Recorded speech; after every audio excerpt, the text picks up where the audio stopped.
We're back again with some replays from the Legends ZA pet mod. Today we're using Mega Diancie. Mega Diancie is not a new Mega, but it is a very good Mega, and even with all the new toy syndrome, I think it bears revisiting. You don't really see a lot of Mega Diancies on the ladder, but I think it does really well. Now, I've paired Mega Diancie with Feraligatr. Feraligatr is one of those Pokemon that doesn't really need its Mega because it isn't that huge of an upgrade. And if people see Feraligatr and Diancie, both of them really should be Megas. Look at that. We take out two guys right in the beginning, right? We take out the Clefable because we are Wall Breaker, and we have enough HP to take out the Garchomp. So Feraligatr doesn't need its Mega to do that kind of damage, right? It can just do damage from Life Orb and Sheer Force. So that's why we're using Feraligatr early game to punch holes through teams, and then we can sweep with the Glade or the Dragonite or the Diancie.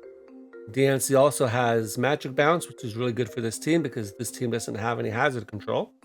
That has spikes on Skarmory, not Defog, so we're going to be setting up spikes, hoping our opponent is incentivized to get them off the field.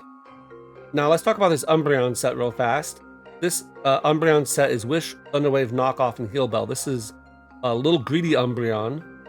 The reason it's little greedy Umbreon is because it has no Protect for Wish. Look here, something I did. I was able to switch my Feraligatr in and get the Wish off, because if they were going to go for the burn with Talonflame, I don't care. I can just go for Heal Bell here, right? And so having that Heal Bell is really nice because it allows me to play in a certain way, where if my Glade or my Feraligatr get burned, it's not the end of the world. We also know that there's so many Thunderwave Clefables running around, and being able to synchronize those, or to synchronize any other thing really, just comes in. Heal Bell is off. Really nice to have, but you can't fit it on if you also have the Protect. Glade there does not get punished, and we had to go for Night Slash there because they could have gone into their Aegis Slash, but they did not. Now that they know I'm Choice Scarf, of course, they're going to go into their Greninja, and they can take my Umbreon out. Umbreon, despite being a Dark type into a Psychic or Ghost, doesn't really do too much at this point. Dragonite there could have gone for a Dragon Dance and swept their team, but they hacks me and I get frozen, so I'm forced to find another avenue. Here, of course, we can go Glade and go for Psycho Cut, which is what I do. They get to go Aegis Slash because the obvious play is obvious, and they know I'm Choice Scarfed. So this is actually a very, very offensive Aegis Slash because they take me down to my Sturdy. So I'm thinking this is maybe Choice Specs. So that's a little bit scary. Maybe I should not have gone for the Sword Stance there. That was probably a bit of a misplay, considering that they were Choice Specs. But as you can see here, Feraligatr is pretty tanky, and it can live any one hit. However, I do get flinched. So if my opponent wanted to complain about getting Thunderwave paired there, they got the flinch. But at this point, fortunately, the Greninja is reasonably low HP, and I can actually just go and sack my Diancie here. His Glade sweeps at this point, right? If they stayed in, I was going to KO them anyway. I don't Mega there just because, I'm more tanky as normal Diancie, and I don't need my attack power to get the kill. Anyway, really close game. This is one of the earliest games I played. I was still trying to figure out the team a little bit, but having a little greedy Umbreon there with the Wish support, but also Thunder Wave so that it can deal with special attackers like Delphox, for example, and even Greninja. Having Knockoff because we don't have any other Knockoff users on the team, and then Heal Bell so that we can keep everybody healthy. It's sort of a nice set, even if it's not the most optimal. Now going into the next game, my opponent obviously has Mega Lopunny. You know they have Mega Lopunny because you would not run Lopunny otherwise. Here I'm going to go for Sword Stance because you usually almost never to a KO Skarmory, so we want to get as much damage off in a single hit as possible so we don't take that Rocky Helmet chip. Here they're obviously going to go for Roost, so we'll just go into Diancie. That'll allow us to Mega Evolve and get off the Magic Bounce. Now, my opponents often don't respect the fact that Diancie has a fire coverage. Now, not all Diancie run fire coverage, so I understand it a bit, but I think you should still scout. Now this is sort of funny. We see that they're physical Aegis Slash, and yet they decide to stay in. Now you'd think maybe they have close combat. No, they don't have close combat. They just have Shadow Claw. Here I'm just going to phase them out. Now here, I could have gone for Fake Out. Would have always been a bad play. I can just go for Roost because close combat doesn't do anything. Even at +2, we see that, you know, it does 80%. Here I go for Whirlwind. Obviously, I should have just gone for Body Press. I don't know why I did that. But that was a misplay on my part. Body Press would have KO'd them. I don't need my Skarmory for anything else on their team. Except for maybe Aegis Slash, but I can't even touch Aegis Slash. So definitely should have just gone for the Body Press. Here I go into my Dragonite because I know that after the Wish, I'll get back to full health through Multi-Skill. And Multi-Skill allows me to take any one hit. They go Talonflame here, trying to get the burn, which they do not get. They make a pretty obvious play here of going for Roost, so I'm just going to go for the Outrage after the Dragon Dance to KO them. I don't care at this point about my Dragonite because, as you see, the Lopunny is at 23%. After Spike, it's going to be in range of one Rocky Helmet hit. Even if my bird goes down, doesn't change the fact that they have to take that Rocky Helmet hit.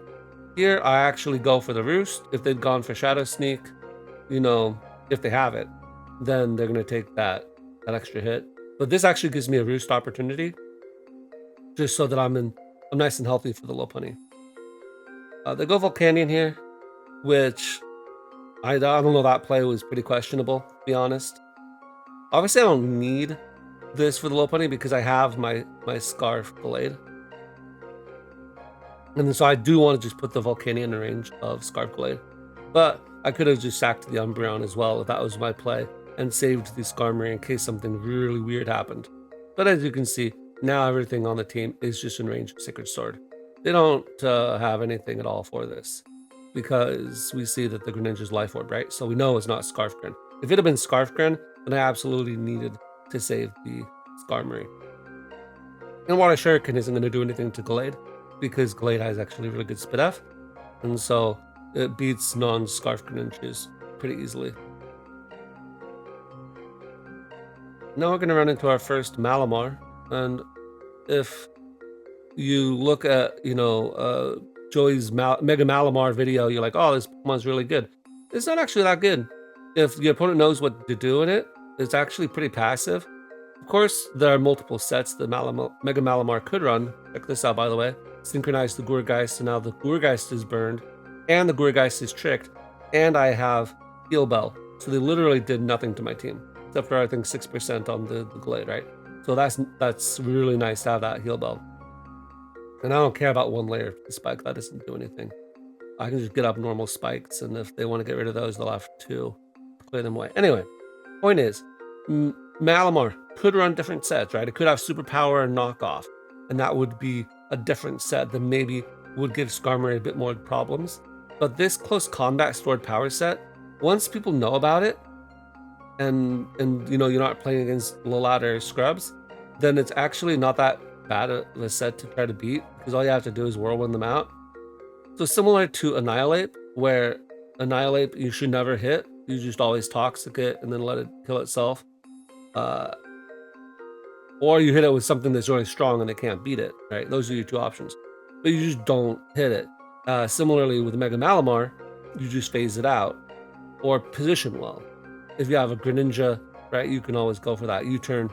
If you have a Skarmory, which like 80% of teams do, then you just run the Whirlwind on it. That's pretty easy to deal with the Mega Malamar, to be honest. Here, because they've gone for Will-O-Wisp, I know that they are locked in. I can safely stay in with my Skarmory and go for a Roost. This Gourgeist is entirely neutered. It does not do anything for my opponent. And they've let me get all 3 layers up. Here, I make the play I should have done last game with the Lopunny. I just take out the Crocodile in one hit with Body Press. It doesn't do too much for my opponent, I suppose, but it does get rid of their Intimidate Mon, right? So Intimidate would have been annoying. Here, we are scared out by the Clefable, but we can go into Skarmory. Don't really need Skarmory so much anymore because their Malamar is at 55% with 3 layers of spikes up. So as long as I'm not in with Umbreon, I will one-shot it with every other Pokemon on my team. And Malamar isn't built like that, right? Here, this crit probably mattered, but I was poisoned, so they weren't even going to be able to Thunder Wave me. So like, what was the Fable going to do? It's a normal poison. It's not even toxic. Here we just crunch the Gourgeist, which is probably not what they should have gone into. They probably should have gone into Skarmory. But that being said, Skarmory doesn't even do that much. The Whirlwind here, I don't want to touch them because they could have Rocky Helmet or whatever. Here we are Leftovers Gallade. We're just going to Sacred Sword because I'm just trying to sack this. I don't really need Gallade when they have Glow King. So just getting damage on it is really nice. And so now I go for Scorching Sands, just trying to protect my opponent. But once again, my opponent does not respect the Mystical Fire. And Mystical Fire one-shots. Like, you can't stay in on Diancie as Skarmory. It does not work. Here they go into Glow King, which is what they always should have gone into. But at this point, Dragonite just sort of wins. Right? They're going to be like Flamethrower and... Well, we know that they're Flamethrower, Sludge Bomb, right? So we know they don't have Ice Beam. That's the main thing.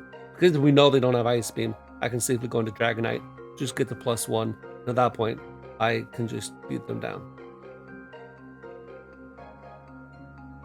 So now we've got another Malamar team. This one is a lot more annoying, and this battle is going to take a little bit longer to go through, because if you look at my opponent's team, they have like all stall Pokemon and then Mega Malamar with rest.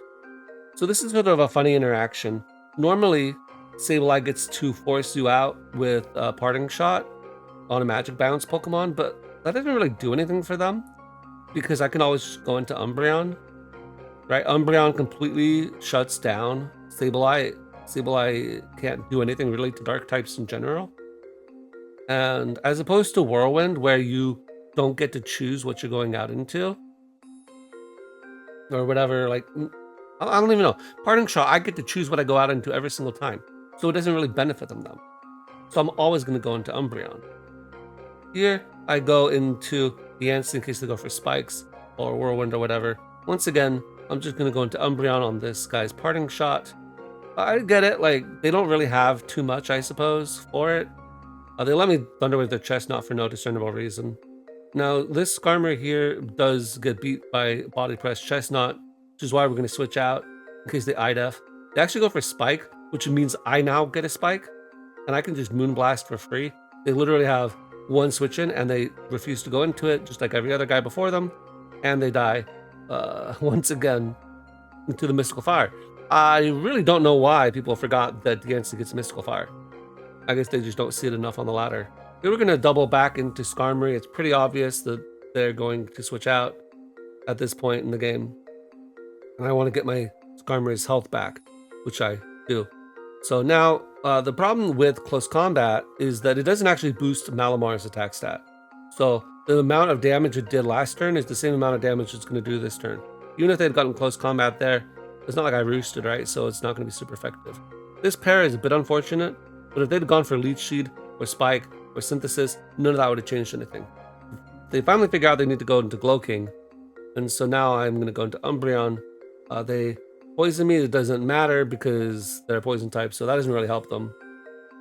I go for Knockoff here, which is nice, but they were already knocked off, so it doesn't really help. We're going to have to go into Skarmory here. Skarmory, once again, has sort of done its job of just phasing everybody out and not allowing the Malamar to be annoying. But we've got our Spikes up again, so now I can just phase around. It doesn't really matter. I'm going to go Diancie once again, because I don't want to get Will-O-Wisp, right? I'm going to respect the Will-O-Wisp and go Umbreon. But at this point, I'm thinking, okay, well, once again, they're going to switch out, right? But I didn't think they'd go into Malamar. I figured they'd go back into Clef, which is why I went for Thunder Wave. I wanted to Thunder Wave the Clefable. Unfortunately, they go into the Malamar, which is asleep. But as I said before, they're not doing any damage to my Skarmory. As we see, that Sword Power does no damage. Here, I figured they're going to go for another Parting Shot. They don't. They actually go for Knockoff, which is a bit unfortunate because I do lose my Rocky Helmet. But yeah, they do go for the Parting Shot. So at least there's that. As I go for another Roost. I know that they could have gone for Will-O-Wisp, but that doesn't really matter because I always have the Heal Bell on the back. Body Press is going to force them to go for Rest here, which is fine. I can just go for Whirlwind out. Glow King could have Flamethrower. At this point, and they do, at this point I'm going to just try to punch holes in the opponent's team. So Liquidation does a lot of damage. Here I figured they could go for the Will-O-Wisp, but they actually go for Parting Shot, which is super funny. So I figured this turn, even if they do go for Will-O-Wisp, I just want this guy dead. I'm tired of getting Parting Shotted out. And they do Will-O-Wisp me this turn, but I can always go for Heal Bell, so it's not that big of a deal. And at this point, I'm gonna speed it up a little bit. We can see that the Malamar keeps on being ineffectual into the Skarmory. Here, I don't need to go for Thunder Wave anymore because now they've gone for Thunder Wave themselves with the Synchronize, and I can Heal Bell my Umbreon, and my Umbreon is healthy, and I can heal my Feraligatr, and my Feraligatr is healthy. I don't know if they went for Thunder Wave there or whatever they went for, but it didn't matter, they got paralyzed. Here they get a crit, which is a bit nasty, but I get the special attack drop, and because of that, they're not able to two-shot me, and so then once again, Diancie beats the Fable. Once again, they should have always gone into Glow King. People need to learn how to play around Mega Diancie, and we're not at the bottom of the ladder, right? This guy maybe didn't have the most points, but I actually have, I'm in the 1300s, which is, to me, that's like at least middle of the ladder, and I don't know why people in the middle of the ladder don't know how to play into Mega Diancie, but I'll take it. Makes my job easier. Once again, I'm just normal paralyzed. I'm not toxic. Feraligatr can come out because I can get that wish off. And at this point, just liquidation, right? Which is really nice. So this Feraligatr set is putting in all kinds of work against Fat. And all these teams have Fat. All the teams have Skarmory, Clefable, Umbreon, Glow King. That's such a common thing to see on all of these teams. And you have to because of the Pokemon that are out there. The HO options aren't really there. We don't have Light Screens, Light Clay, right? So Light Screen and Reflect and Aurora Veil, those are nice, but you can't really set them up for a long period of time. So HO is not very powerful at the moment. People in the beginning were running HO with Meowstic, but since Skarmory is literally on every team, or just about, right? And Scizor has Defog and Volcanion is defogging. People are running Defog Dragonite. And Excadrill is on every other team with Rapid Spin. Meowstic probably isn't going to have too much staying power. And so just everybody has so much fat. And you have to have the fat. And the Feraligatr just punches holes right through that fat. I don't have to run very much speed to outspeed any of these relevant guys. And then Diancie is really good as well at punching holes. As we can see in this game, for example, weak to Moonblast, weak to Moonblast, weak to Moonblast, weak to Moonblast. So Diancie is going to have a field day in this particular game, but I have to position it in. Now, one thing I noticed is that a lot of people like to lead Greninja, especially when it's Scarf Greninja, and then they can just U-turn out, turn one mindlessly. A little like a Scarf Flygon or something in that regard. We almost get a 2-hit KO, nasty rolls going on here. Obvious Protect is obvious. Now, are they unaware? Almost certainly, even though they have leftovers. But even though they could be unaware, I want to be a threat to the guys in the back, right? Because now what can switch in on me? Nothing can switch in on me. So going for the Swords Dance just means that I have to be a threat to the guys in the back. Now, if they'd gone for Thunder Wave here, then they would have been two-shot because I would have still... They don't have Moonlight, right? So they still have to take the Wish turn. So sort of makes sense that they went for Moonblast, but I'm too tanky for that. Don't care. Now, I'm just going to go for Spikes, and here they go for Iron Head. I do not know what they were trying to catch. That play made absolutely no sense. We always whirlwind these guys out because we can't touch them, and if they go for Sword Stance, that's a problem. This crit from Knockoff really is unfortunate, but it's probably banded to be able to do that much even with a crit. Scorching Sands is nice, but now I'm going to follow the Scorching Sands up with a Mystical Fire. By the way, Diancie gets Earth Power, so take either one as you will, but I like the Burn chance, so that's what we're going for. But we follow it up with the Mystical Fire because we want to break the multi-scale on Dragonite if they want to go into that. And it's also good because it would lower Greninja's special attack. And so because they went into Dragonite, they have no switch-ins to Moonblast whatsoever, so they have to sack it. They get the Umbreon gone, but we don't need the Umbreon. They have literally no Diancie switch-ins. I can safely go for Moonblast. Diancie's speed tier isn't like super crazy in this metagame. By the way, this means 100% Choice Scarf Chomp. You wouldn't go into it if it weren't. So I go into Dragonite because I know this has to be Choice Scarf Guard Chomp. And because it's Choice Scarf Guard Chomp, I can get a free Dragon Dance up. And at this point, the game is over. Because I guess this could have been Choice Scarf Greninja, but I have my multi-scale if it's Choice Scarf. And then what you have double Scarf. So because we've seen that it's Choice Scarf Garchomp, that leads me to believe that it's more likely to be Greninja, Mega Greninja. But even if it had been Choice Scarf Greninja, I still have my multi-skill intact.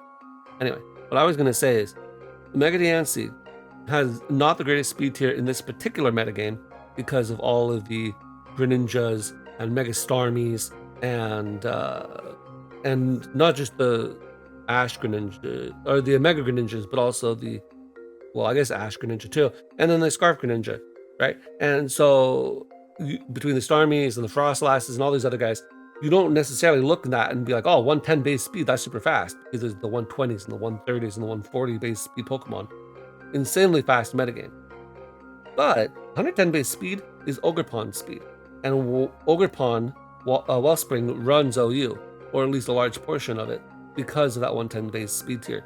And so you have a stupid fast Pokemon that has great coverage. It has the ground coverage for Heatran, right, for example, and it's got the fire coverage for this steals like Skarmory. You can deal with anything you want to deal with.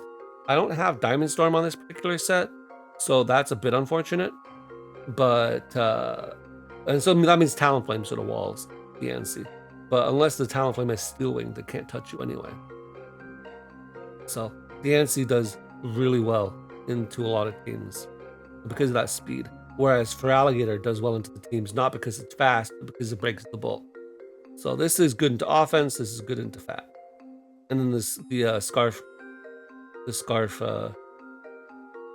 Glade is good for the really fast guys that I don't outspeed normally.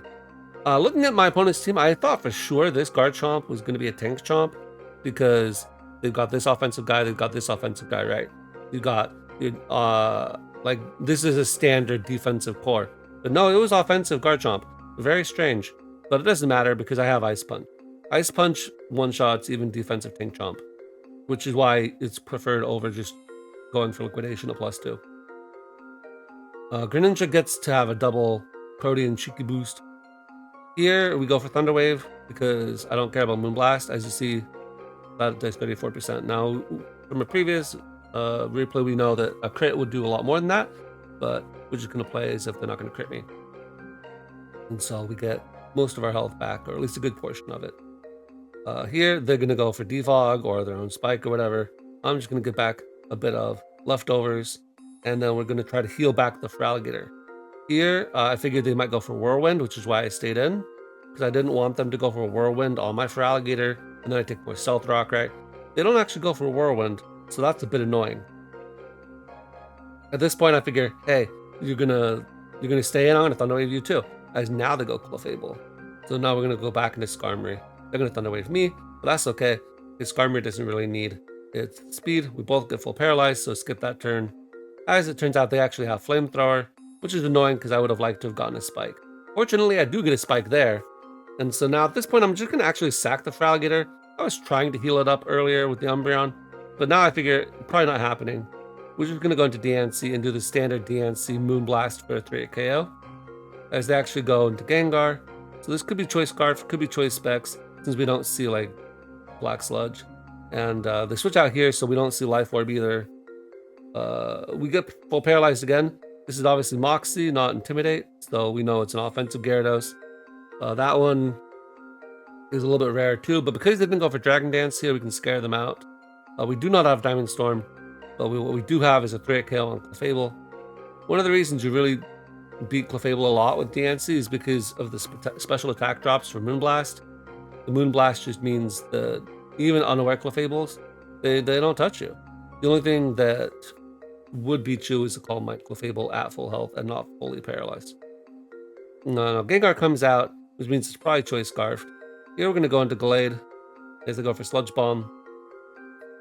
Funnily enough, here they switch out, so if they are Choice Scarf, then they probably should have just stayed in. I'm not sure why they switched out.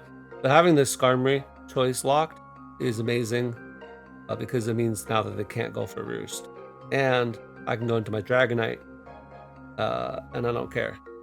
So here we're going to find out that they are actually choice scarfed, which again, I don't know why they didn't. Maybe they thought I had Shadow Sneak. I guess that's fair. But because they could be choice locked, we're going to go in for Fire Punch so that they're not allowed to go into Skarmory. I could have gone in for Outrage, I suppose. And since they were at 20%, Outrage might have been a better play. But you know what I am? I am a choice scarf Dragonite now. So now I can't just go for Outrage at this point. And I don't need the +1 in attack. It gave me the +1 speed with the choice scarf. And so at this point, I just sort of sweep the entire team.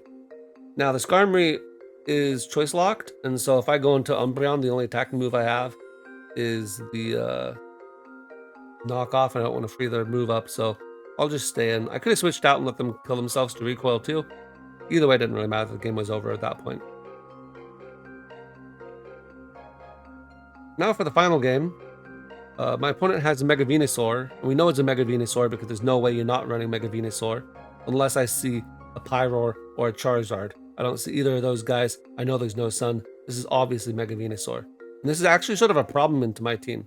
You don't really ever see Mega Venusaur on the ladder, which is pretty crazy because Venusaur is actually a really good Mega. But it's a problem for my team specifically because I do have the Psycho Cut on Glade. But besides that, I don't really have any way of hitting it super effectively. So I was a little bit worried in this game about the Mega Venusaur. Here I'm going to respect that this could be a Scarf Chomp, and I'm going to switch out. Venusaur doesn't really threaten Skarmory too much, so I'm just going to get up a couple of layers of spikes or whatever. And now I can just go for the Wish or the Thunder Wave or whatever I want to go for because Skarmory doesn't really bother me too much. Here, because we go for knockoff, we actually see that it was Rocky Helmet.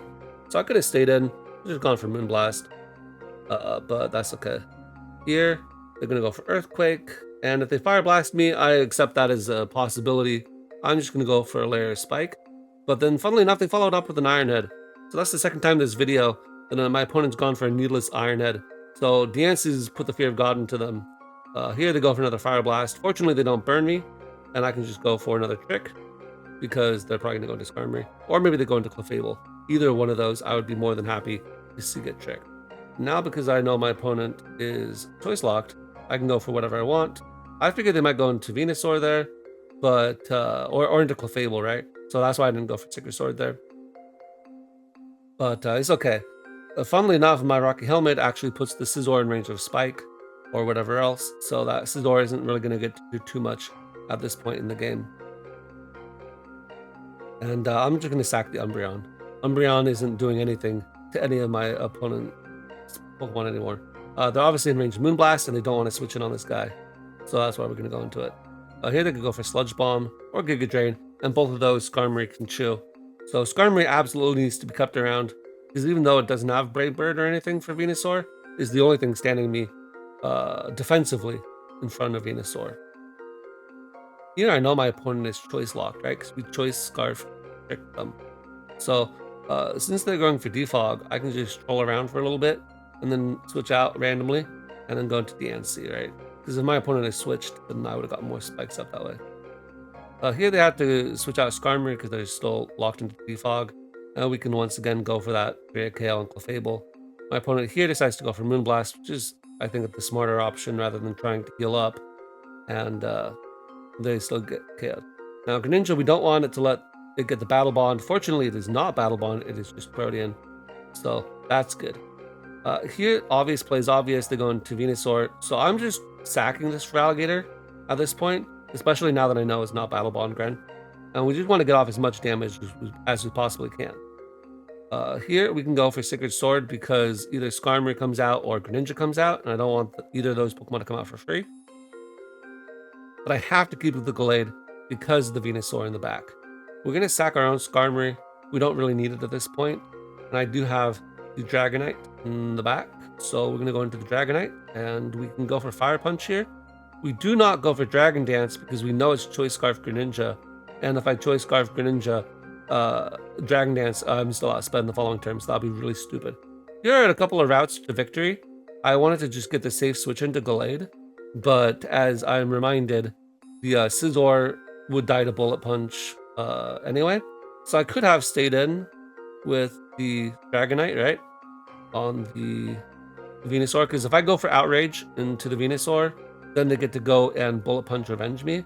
And I was looking at that and saying, oh, well, if they do that, then they win the game. But I had forgotten that I had the Rocky Helmet on Gallade. So because I had the Rocky Helmet on Gallade, even if I had locked into Outrage, they couldn't have roosted on me. And if they had Bullet Punched me, then I could have gone into Gallade, and they would have lost from there as well. So either of those routes would have been fine. But overall, I would say lead Feraligatr is really good. I really like lead Feraligatr. Don't lead Feraligatr, for example, into something like Slurpuff. Probably not the smartest idea unless you have the Aqua Jet. But this set cannot fit Aqua Jet. You need the Liquidation to 2-hit KO Clefables, to 2-hit KO Skarmories. And then you need the Swords Dance to actually boost past Skarmory, so it can't just roost stall you. You need the Ice Punch for the Garchomps specifically, but it's also good for, Dragonites and whatever. And then the Crunch is really nice for Gourgeist, but also for Frostlass, things like that, right? You just want to be able to one-shot everything, and so you're not going to have the priority, unfortunately. So you wouldn't lead against something like a Slurpuff, for example. But just about everything else, I love leading off with Feraligatr because it always takes one hit, and then it KOs stuff in return. And if your opponent goes into the defensive Pokemon, currently I don't really think there is a defensive Pokemon in the tier that can break past Feraligatr. Like even Slowbro is scared of Crunch, right? Which is the other reason to run Crunch, I suppose. Really, there's nothing that you can do against Feraligatr, so it's gonna get at least one KO per game. Great lead. And then you go Diancie, and you just clean up from there. So I really liked this team. It doesn't have a ground type, so you are a little bit weaker to Pokemon like Mega Electros, but every team has its own weaknesses, and that is the weakness of this team probably. But other than that, it's a pretty good team. And that's it for me today. I'll catch you guys next time.